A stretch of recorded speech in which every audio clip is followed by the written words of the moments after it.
2020 berjudul Berlari ke Kereta. Diceritakan oleh Sen Kim dari India.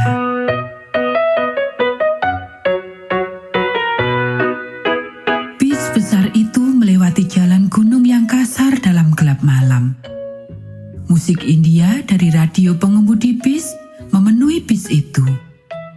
Banyak penumpang tidur nyenyak.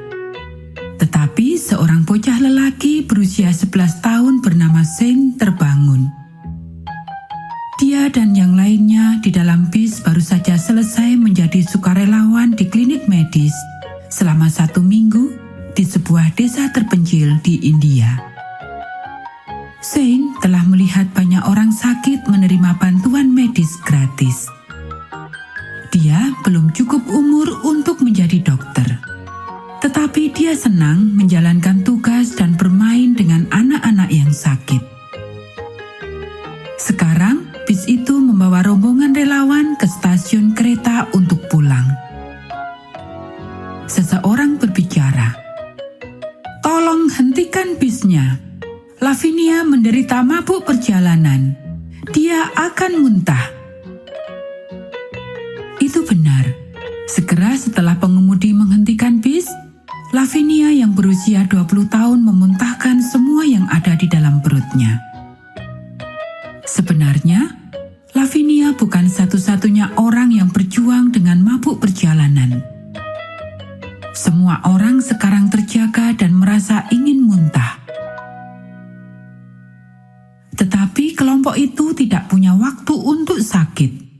Mereka harus melakukan perjalanan 5 jam lagi untuk mencapai stasiun kereta tepat waktu. Dokter yang bertanggung jawab atas kelompok itu tidak ingin mereka sakit sehingga bis berhenti lagi. Dia minum obat mual dari kotak P3K dan membagikannya kepada yang lain. Bis melanjutkan perjalanannya di jalan yang berliku.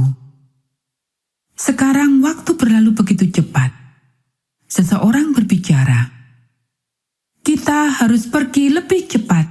Kalau tidak, kita akan ketinggalan kereta." Penumpang itu benar.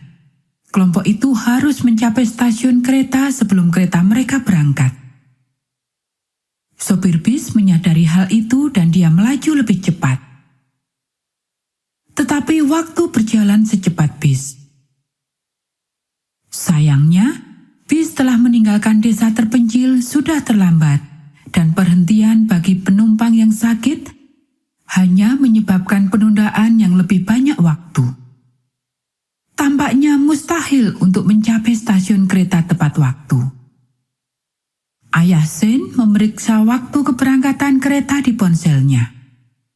Aplikasi ini menunjukkan bahwa kereta akan berangkat tepat waktu. "Itu aneh," katanya. "Biasanya kereta berangkat terlambat, tetapi kali ini tepat waktu." Ayah Sen melihat kembali ke ponselnya dan memeriksa serta memeriksa kembali waktu keberangkatan kereta. Dia tampak sangat menyesal dengan situasi ini. "Kita mungkin ketinggalan kereta," katanya sedih. Sekarang semua orang khawatir. Tidak ada yang bisa tidur. Pada saat itu, Sen berbicara. "Kereta akan menunggu kita," katanya. Orang dewasa tidak setuju. "Kau tahu, Sen, aplikasi ini yang melacak waktu kereta selalu benar," kata ibunya. "Jadi kereta bisa berangkat sebelum kita mencapai stasiun." "Tidak, Bu," kata Sen tegas. "Tuhan akan menunda keberangkatan kereta untuk kita." Bis tiba di stasiun kereta terlambat 30 menit. Semua orang khawatir tentang situasi yang menyedihkan itu. Ayah Sen dan lelaki lain, Rosan, pergi untuk mencari tahu berapa lama kelompok itu harus menunggu kereta berikutnya. Dengan cepat, kedua pria itu berlari. "Hei semuanya!" Ayah Sen berteriak. "Kereta belum pergi, cepatlah!" Tidak ada waktu untuk bersuka cita. Semua orang mengambil barang bawaan mereka dan berlari secepat mungkin ke serambi stasiun tempat kereta menunggu.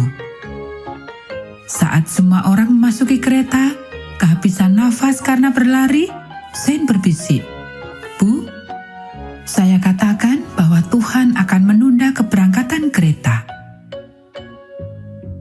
Ibunya tersenyum lebar padanya. Ketika semua orang khawatir tentang kereta, Shane ingat bahwa Bapa Surgawinya selalu menjawab doa. Dia telah berdoa, "Anak-anak, terima kasih atas persembahan misi kalian yang membantu anak-anak seperti Shane belajar tentang Yesus dan kuasa doa."